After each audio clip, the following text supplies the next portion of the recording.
കണ്ണൂർ ജില്ലയിലെ കരിവെള്ളൂരിൽ വനിതാ civil police ഓഫീസർക്ക് സംഭവിച്ചതറിഞ്ഞ് നടുക്കം മാറാതെ വീട്ടുകാരും നാട്ടുകാരും.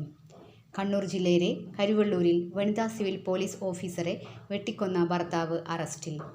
വ്യാഴാഴ്ച രാത്രി 8 മണിക്ക് കണ്ണൂർ നഗരത്തിനടുത്ത പുതിയ തെരുവിലെ ബാറിൽ വെച്ചാണ് പ്രതിയായ രാജേഷ് വളപട്ടണം പോലീസിന്റെ പിടിയിലായത്. മൊബൈൽ ഫോൺ ടവർ ലൊക്കേഷൻ കേന്ദ്രീകരിച്ചു നടത്തിയ അന്വേഷണത്തിലാണ് പ്രതി പുതിയ തെരുവിലുണ്ടെന്ന് വ്യക്തമായത്. ഇതേ തുടർന്ന് വളപട്ടണം പോലീസ് എത്തി കസ്റ്റഡിയിലെടുത്തു. കാസർഗോഡ് ജില്ലയിലെ ചന്ദേര പോലീസ് സ്റ്റേഷനിലെ സിവിൽ പോലീസ് ഓഫീസർ പലിയേരി ദിവ്യശ്രീയെയാണ് പ്രതിയായ ഭർത്താവ് രാജേഷ് കൊടുവാൾ കൊണ്ട് വ്യാഴാഴ്ച വൈകുന്നേരം 6 മണിക്ക് വെട്ടിക്കൊന്നത്. കഴുത്തിനും കൈകൾക്കും ആഴത്തിൽ വെട്ടേറ്റ ദിവ്യശ്രീ മരണമടയുകയായിരുന്നു. മകളെ ആക്രമിക്കുന്നത് തടഞ്ഞ ദിവ്യശ്രീയുടെ പിതാവ് വാസുവിനും കൈക്കും ദേഹത്തും മാരകമായി വെട്ടേറ്റു. ഇദ്ദേഹം കണ്ണൂർ ചാലയിലെ BMHS ആശുപത്രിയിൽ തീവ്ര പരിചരണ വിഭാഗത്തിൽ ചികിത്സയിലാണ്. കഴിഞ്ഞ ദിവസമാണ് ശബരിമല ഡ്യൂട്ടി കഴിഞ്ഞ് ദിവ്യശ്രീ വീട്ടിലെത്തിയത്.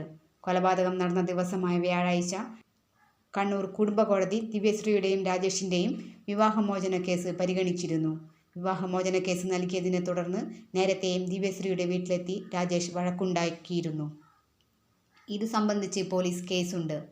കുടുംബ കോടതിയിൽ നിന്നും മടങ്ങിയെത്തിയതിനു ശേഷമാണ് രാജേഷ് ദിവ്യശ്രീയുടെ വീട്ടിൽ ഒരു കുപ്പി പെട്രോളും കൊടുവാളുമായി ബൈക്കിലെത്തിയത്.